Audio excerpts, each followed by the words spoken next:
सकता है मुझे? नारी को यह अधिकार बाबा साहब अम्बेडकर ने दिया है। एक बार उस महापुरुष के लिए ताली बजाइए कि आप चाहे भी किस जात की औरत हो। आज अगर आप बाबा साहब नहीं आए होते तो आप चाहे ठाकुर की बहू होती, आप घर से बाहर नहीं निकल पाते। चाहे ब्राह्मण के घर की होती, चाहे क्षत्रिय के घर की होती, चाहे शूद्र की घर की होती, चाहे जिस धर्म जात से होती, अगर बाबा साहब आपको ये अधिकार नहीं दिए होते तो बाबा साहब ने आपको कलम दिया है। वो कलम किसने दिया आपको? किसने दिया? एक बार उस देवता के लिए ताली बजाओ कि आपको दिया है।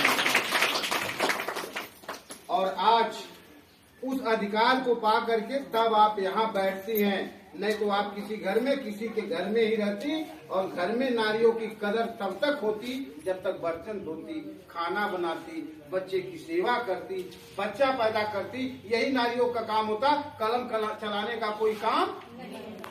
तो आप लोग ऐसे महापुरुष आप लोगों को जगाए। और वही बेटियां हमारी हिंदी तक नहीं पढ़ पा रही है। हमारे यहाँ कोई प्रोग्राम होता है, कोई त्योहार आता है, हमारी बेटी बढ़ चढ़ के हिस्सा लेती है। हमारी माताएं बेटा है तो जन्मदिन मनाती है। गरीबी आपकी तब तक दूर नहीं होगी जब तक आपका ये जन्मदिन है। आप गरीब हैं, देखी देखा आप भी काम करती हैं। हम भी 10,000 खर्च करेंगे, हम किसी से कम है क्या? आपका लड़का जब 18 साल का होता है, गरीब, अब आप 18 साल के बाद आपका 10,000 5,000 रुपया उसका एडमिशन कराने में लगता है, 1 लाख रुपया। तब आपके पास बच्चे को पढ़ाने का पैसा नहीं रह जाता है। तब आप कहती है कि बाबू अब तू चल जा दिल्ली, अब हमारे पास पैसा नहीं। अगर आप 10,000 रुपया जो जन्मदिन मनाती थी हर साल उसके नाम से जमा करती, तो आपका बच्चा जब 18 साल का होता तो 4 लाख रुपया पाता, 5 लाख हो जाता उसका। आप किसी इंस्टीट्यूट में डलवा देती, बच्चा आपका जब बड़ा होता कहता मेरे मम्मी पापा ने आज असली जन्मदिन मनाया है।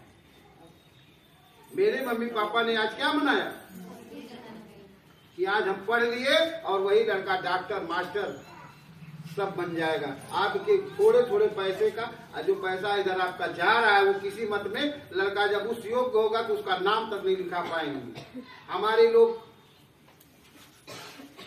भगवान को खोजने जाते हैं। हमारे घर में जो बुजुर्ग हैं, इस धरती पर सभी ने बताया कि धरती पर अगर सबसे बड़ी कोई है तो सिर्फ माँ है। हम अपनी माँ को नहीं मानते हैं, माँ बीमार है उसकी सेवा नहीं करते हैं।